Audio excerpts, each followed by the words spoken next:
Tony Schiavone did a sit-down interview with MJF. And it wasn't really, it was basically Tony introduced it and then sat back and was mute, and MJF did about a 2 or 3 minute pre-tape promo. And again, great material, great verbal delivery, compared Jericho to Muhammad Ali in decline. They're great promos. But after 2 years of never winning, never producing, never making good on threats, never getting more than a week's worth of heat before they get their comeuppance, MJF and his, does he even have a group anymore? Is that even a thing still now? That's a good question. Is the other group even a group anymore? That's a good question, too. I don't think either of them have groups anymore. The point is, nobody believes anything he says anymore. Every week, it's a brilliant verbal performance that's totally toothless, because it ain't going to happen. And the only time he does win is when 16 other people interfere and cheat, and then he picks the bones.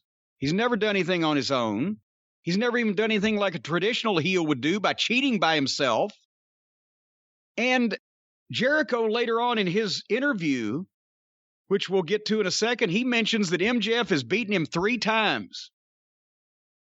And I don't know that I've ever seen in the history of wrestling anybody do a better job of covering up somebody's victories in people's memories than, because what do you remember? Chris Jericho flushed MJF's head in the fucking toilet. He's got 3 victories over Jericho, but it never happens at the end. It never happens when it's meaningful. It never happens on MJF's own terms. It's always a fluke, and it's immediately overshadowed the following week by Jericho's journey to get revenge, and he's Don Quixote tilting at windmills, and everybody's paying attention to him, and nobody even remembers. I mean, this is brilliant. It's like Shawn Michaels set this playbook up. Except Michaels wouldn't have done those jobs to begin with. But Jericho's managed to do them, and nobody even remembers them at this point. So this was a great interview for this match that's coming up on a pay-per-view that, my God, are they really going to foist off on us Jericho beating MJF in the end again after they did that 6-week fucking hoo-ha?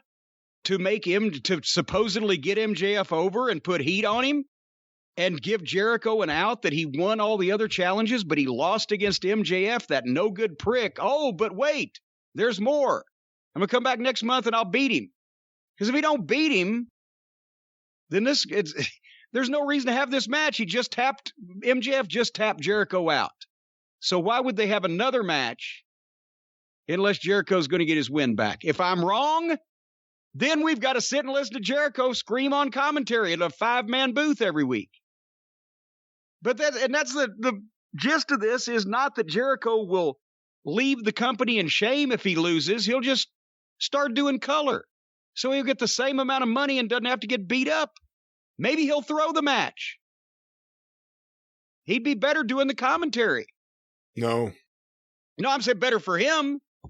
Don't have to take the bumps. Get paid the same. I think he's going to, like a loser leave town match in Tupelo, Mississippi. I believe he's going to take a dive, Jericho. It doesn't make sense. What did you think about this interview, and why are we even having it? I don't know how much I should say here versus the Chris Jericho promo. I'll just say MJF, no surprise to anyone, great promo. I'm a little sick of Tony Schiavone's hamming it up. He's so disgusted with MJF that while he's sitting there, he has to make faces and stuff. Petulance. Calm down, Tony. Well, ever since he got those diamond earrings put in his ears, he's with the kids. The good promo. I mean, look, you can never take anything away from his promo. That's not the problem with this whole feud. And the only thing I'll say, actually, I will say one thing about the promo. You ever see the video of Joan Jett doing Crimson and Clover with the Blackhearts? Yes. And she always knows the camera to turn to. As soon as it's time to turn, she turns to the camera. It was a little too much of MJF knew exactly the moment the other camera was ready for him.